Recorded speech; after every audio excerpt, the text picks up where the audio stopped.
Question ఏమి ఇచ్చాడంటే a chain is held on the frictionless table with 1/nth of its length hanging over the edge.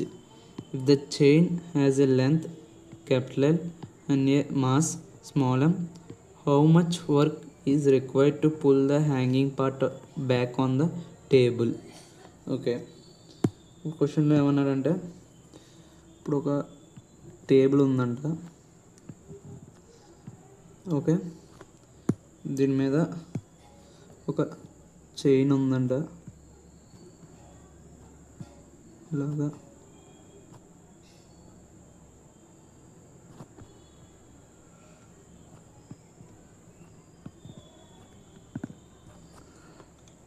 Okay, ఇప్పుడు ఇక్కడ ఏమి ఇచ్చాడు,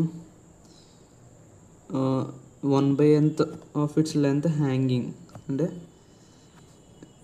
1/nth part hang అవుతుందంట ఈ టేబుల్ నుంచి కిందకి. ఇప్పుడు ఈ టోటల్ చైన్ యొక్క లెంత్ ఎంత ఇచ్చాడు, ఇక్కడ ఎల్ ఇచ్చాడు కాబట్టి 1/nth పార్ట్ అంటే ఇది ఎంత అవుతుంది, L/n అవుతుంది. అలాగే దీని మాస్ కూడా ఎంత, total mass of the chain ఎంత ఇచ్చాడు, M ఇచ్చాడు. టోటల్ లెంత్ ఎంత, L. ఓకే, మాస్ ఎంత, M.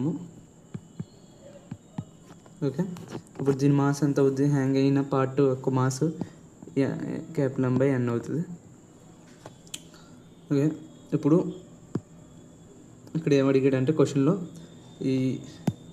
ఈ హ్యాంగ్ అవుతున్న పార్ట్ని టేబుల్ మీదకి తీసుకురావడానికి ఎంత వర్క్ డన్ అవుతుందని అడుగుతున్నాడు. అంటే ఈ చైన్ ఇలా లాగితే ఈ చైన్ పైకి వస్తుంది కదా, దానికైనా వర్క్ డన్ ఎంత అని అడుగుతున్నాడు. ఓకే, ఇప్పుడు చూసుకుంటే ఇప్పుడు ఎంత డిస్ప్లేస్ అయింది అనేది ఎంత, L/n అనుకుంటాం, కానీ కాదు, ఎందుకంటే ఇది ఈక్వల్ డిస్ట్రిబ్యూటెడ్ కాబట్టి. ఓకే, ఇది ఈక్వల్ డిస్ట్రిబ్యూటెడ్ కాబట్టి దీన్ని డిస్ప్లేస్మెంట్ ఎంత అవుద్ది, S = L/2n అవుద్ది. మాస్ అంత ఉంటుంది, M = N/n, M'. ఓకే, ఇప్పుడు ఫోర్స్ ఎంత, F = M'(g) that equals to mg/n force.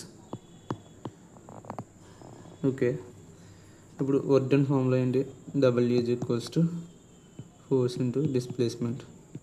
Force ఎంత, mg/n, డిస్ప్లేస్మెంట్ ఎంత, L/2n. therefore work done is equals to mgL/2n². Option 1 is